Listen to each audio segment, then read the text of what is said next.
Olá, muito boa noite, a Igreja Presbiteriana de Juazeiro do Norte. Quero saudá-los com a graça e a paz de Cristo Jesus, nosso Senhor. Inicialmente, felicitá-los pelos 30 anos de organização eclesiástica, como também agradecer ao Conselho da Igreja, representado aí pelo pastor Marcos, na pessoa do pastor Marcos, pelo convite dispensado a mim em participar destes 30 dias de ações de graças, pelos 30 anos de organização eclesiástica. Rogar as bênçãos de Deus para esta igreja, para que vocês estejam comemorando todos os anos, até que o Senhor volte para buscar a sua imaculada, a sua preciosa, a sua amada igreja. Bom, falar da igreja de Juazeiro é falar dos meus primeiros passos na fé, da minha iniciação na fé. Aprove a Deus me salvar pela loucura da pregação há 25 anos atrás, em 1995, ali na rua São Paulo. Um domingo à noite, o pastor da igreja e pregador era o reverendo Eudes Ferreira. Então ali tenho certeza que Deus me regenerou, depois eu nasci de novo, eu fui selado no batismo, o selo do pacto da aliança, fui discipulado pelo Clélio, o presbítero Clélio, que sempre me tratou com muito carinho. Me lembro ele ter aberto na parábola do semeador, lido e eu não tenho entendido muita coisa, mas Deus depois foi me dando graça. Inclusive depois Clélio e Sandra se tornaram padrinhos do meu casamento, com Cristina. Então a igreja de Juazeiro é uma igreja que eu tenho gratidão, muita gratidão. Esta igreja foi a primeira vez que eu participei de um retiro espiritual, ali no Colégio Agrícola. Me lembro a gente tinha uma banda, um grupo de louvor, ali Cláudio, Kátia, Val, eu, Cristina, nós tínhamos ali, foi muito bom esse retiro. Claro, a alegria do retiro era o nosso irmão Zé Martins, o Zóio, muito bom mesmo. Mas aí Deus foi me dando graça e o pastor Eudes foi me oportunizando situações em que eu fui crescendo na graça e no conhecimento do Senhor. Ele deixou eu pregar na congregação do Pio XII, momento significativo, mas de muita apreensão, fiquei bem nervoso. Mas aos poucos, ele, pela sua bondade, pela sua generosidade, ele me confiou uma sala na Escola Bíblica Dominical. Até que então, em 98 para 99, eu fui enviado para o seminário, onde fiquei ali 4 anos, e depois me tornei ministro da Palavra e dos Sacramentos. E eu louvo a Deus por isto. Também não posso jamais esquecer que foi na igreja de Juazeiro que eu conheci a minha esposa Cristina. Nós namoramos, noivamos, nos casamos e hoje temos 3 filhos, Vinícius, Agnes e Esdras, pela graça, pela bondade de Deus. Então louvado seja Deus por esta igreja, que Deus continue a abençoar e cumprir todos os propósitos dele, todo o decreto dele na vida desta igreja, que é uma agência do reino de Deus aqui na terra. Bom, eu também fiquei para falar sobre as marcas de uma igreja saudável.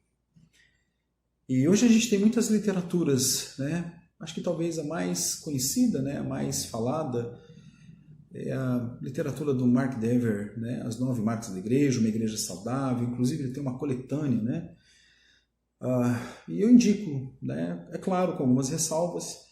A gente só tem que estar filtrando, principalmente no campo eclesiológico, mas tem bom conteúdo. Mas o que eu quero compartilhar com vocês esta noite, de forma concisa, rápida, é que está em 1 Timóteo 3, versos 14, 15 e 16, que eu vou ler agora. Diz assim: escrevo-te estas coisas, esperando ir ver-te em breve, para que, se eu tardar, fique ciente de como se deve proceder na casa de Deus, que é a igreja do Deus vivo, coluna e baluarte da verdade. Evidentemente, grande é o mistério da piedade. Aquele que foi manifestado na carne, justificado em espírito, contemplado por anjos, pregado entre os gentios, crido no mundo e recebido na glória. Nossa! São 3 versos, mas 3 versos recheados de muitas informações, tá? Muitas coisas aqui. Mas eu só tenho aí uns 10 minutinhos, 11 minutinhos. Eu vou ser conciso, tá bom? Vou procurar ser objetivo. Eu quero dividir isso aqui rapidamente em 4 partes, tá? A primeira parte é a razão pela qual ele escreve para Timóteo, tá? A razão pela qual. Está aí no verso 14, escrevo-te essas coisas esperando ir ver-te em breve, né? Para que se eu tardar, tá? Para que se eu tardar, ok? A segunda parte, ele vai explicar por que ele está instruindo o seu filho na fé, Timóteo, né? Por que o apóstolo Paulo está instruindo o seu filho na fé, Timóteo, que está aí. Fique cientes de como se deve proceder na casa de Deus. Então ele vai explicar por que ele está instruindo. Porque o intuito de Paulo é o seguinte, olha, você tem que ficar ciente como você deve proceder na casa de Deus, como você deve se comportar na casa de Deus. A terceira é a natureza da igreja, né? A igreja ali de Éfeso, que Paulo vai nos mostrar aqui, que é a igreja do Deus vivo, coluna e baluarte da verdade. E a quarta parte é o resumo das verdades eternas, que está no verso 16, que ele vai nos mostrar aqui 6, são seis verdades eternas aqui, aquilo que nós podemos chamar de um conciso histórico da redenção. Né? A gente vê encarnação, ressurreição, ascensão, anunciação e glória final aqui nesse verso 16. Mas vamos lá. Bom, o apóstolo Paulo estava indo para Macedônia e ele sabe que algumas broncas estão acontecendo ali na igreja de Éfeso, tá? O ministério de Timóteo na igreja de Éfeso. Algumas broncas estão acontecendo. Ele tem que ir para Macedônia, mas porque ele tinha alguns compromissos lá, ele tinha algumas coisas para fazer, mas ele sabe que tem que deixar Timóteo, porque Timóteo já poderia começar a resolver questões lá na igreja de Éfeso. Por isso que ele coloca aqui, escrevo-te estas coisas esperando ir ver-te em breve, para que se eu tardar... Olha, é o seguinte, Timóteo, eu não sei quanto tempo eu vou passar aqui, eu pretendo resolver as coisas aqui muito rapidamente, para ir ter com você, porque na realidade eu quero estar fazendo esse trabalho aí em Éfeso, tá bom? Mas se eu tardar, olha, você já sabe o que deve fazer, tá? Por quê? Porque estava acontecendo algumas broncas ali na igreja de Éfeso. Por exemplo, ali tinha falsos profetas, e onde tem falsos profetas, tem falsas doutrinas, certo? Ali era uma cidade altamente pagã, né, da deusa Diana, então você tinha orações feitas ali a milhões de deuses, tá? A centenas de milhares de deuses, né? Vários mediadores. Então Paulo vai escrever e vai dizer, só há um mediador entre Deus e os homens, Cristo Jesus, homem.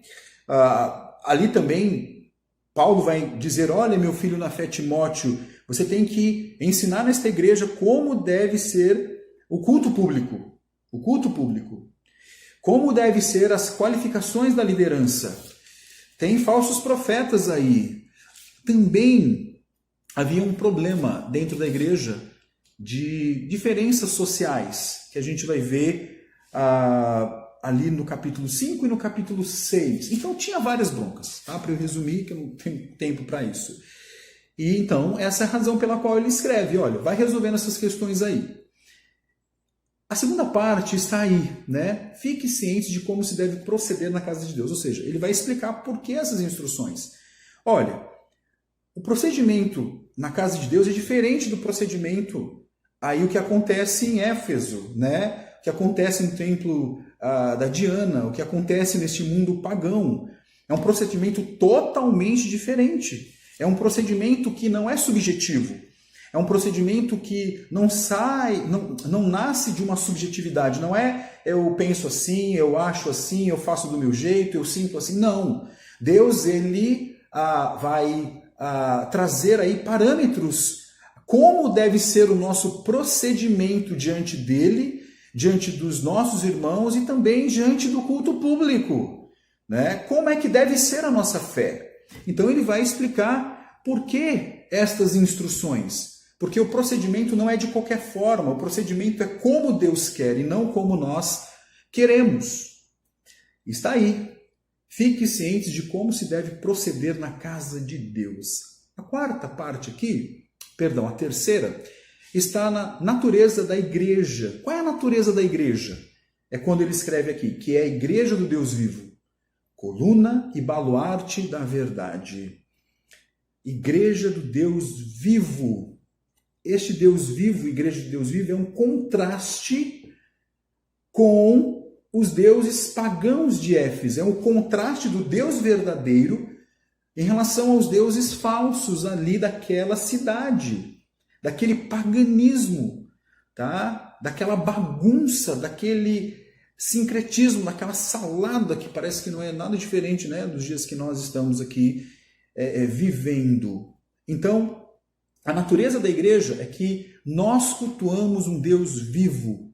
Nós não cultuamos um Deus pagão, nós não podemos ser sincréticos, nós não podemos trazer elementos estranhos para dentro da igreja, nós não podemos trazer elementos obscuros, nós não podemos trazer elementos que estejam cheirando qualquer tipo de feitiçaria, nós não podemos trazer para dentro da igreja nenhum tipo de coisa que esteja sendo inserida, por exemplo, dentro da nossa liturgia, que não seja realmente algo bíblico, puro, simples.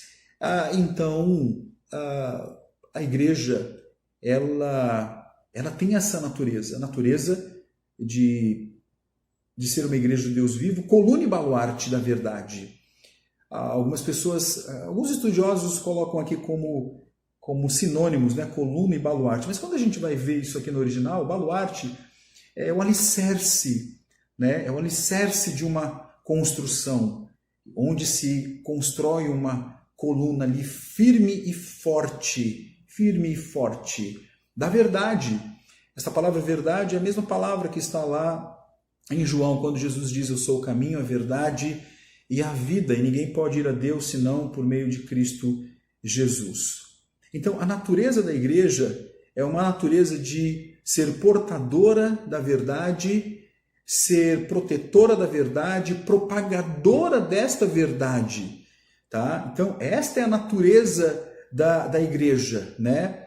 Ela ali está se portando como guardiã da verdade, ela está ali protegendo, defendendo esta verdade, ela está ali propagando esta verdade. Eu sempre gosto de ressaltar o seguinte, que não compete à igreja o papel de definir a verdade, mas conhecer a verdade que Deus já definiu.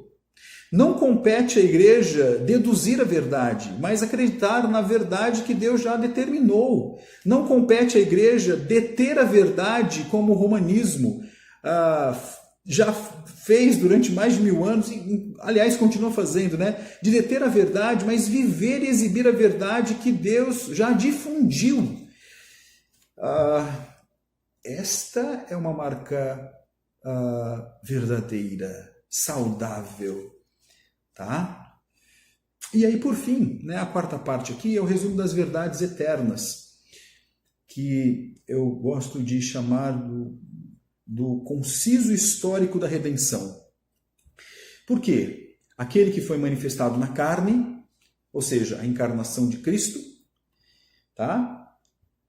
Prometido lá no Éden, foi justificado em espírito, ou seja, a ressurreição de Jesus. Aqui essa justificação não tem nada a ver com a justificação mediante a fé, não tem nada a ver com isso, mas Cristo, de fato, ele foi justificado no sentido de que foi outorgado, né, toda a obra dele, não somente quando ele morre, mas quando ele ressuscita, contemplado por anjos, ou seja, quando ele foi assunto aos céus, né, teve ascensão e foi recebido em glória, pregado entre os gentios, né, ou seja, de ali, de Jerusalém até os confins da terra, crido no mundo dos pagãos, porque pagãos eles foram alcançados também por Deus, se converteram, e recebido na glória, ou seja, ele está à destra do Deus Pai Todo-Poderoso.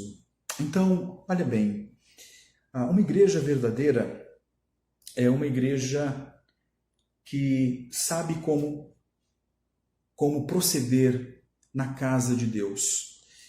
E uma igreja que procede corretamente na casa de Deus é uma igreja que obedece o que Paulo escreveu ao seu filho na fé na sua primeira epístola. Muitos ensinamentos aqui. Uma igreja saudável é aquela igreja que cultua o Deus vivo, que não traz nenhum elemento estranho para dentro dessa igreja, que é o evangelho simples, puro do nosso Senhor Jesus.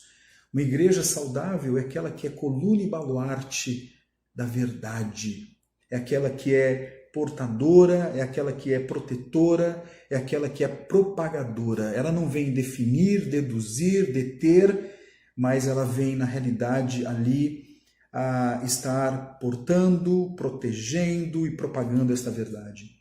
Uma igreja saudável é aquela que tem o mistério da piedade. Mistério aqui, não como algo oculto, mas algo revelado. Toda vez que a palavra mistério aparece no Novo Testamento, é algo revelado, mysterium, tá? Da piedade, ou seja, uma forma de você viver para Deus, agora não baseado em legalismo ou até mesmo em uma vida libertina, mas agora uma vida baseada na graça de Deus, na dependência do Senhor. E aí, obviamente, uma igreja que crê nesta encarnação literal, nesta ressurreição literal, nos anjos que o receberam, neste Deus que alcança gentios, que muda mundos, até ambientes pagãos, e que este Deus que foi recebido em glória, que um dia voltará para buscar a sua igreja bendita. Então está aqui, que Deus abençoe a vida da Igreja Presbiteriana de Juazeiro do Norte e que os irmãos estejam olhando para essas verdades que nós encontramos aqui em 1 Timóteo, capítulo 3, do verso 14 ao 16. Saudações a toda a igreja e Deus muito abençoe a vida de vocês. Amém.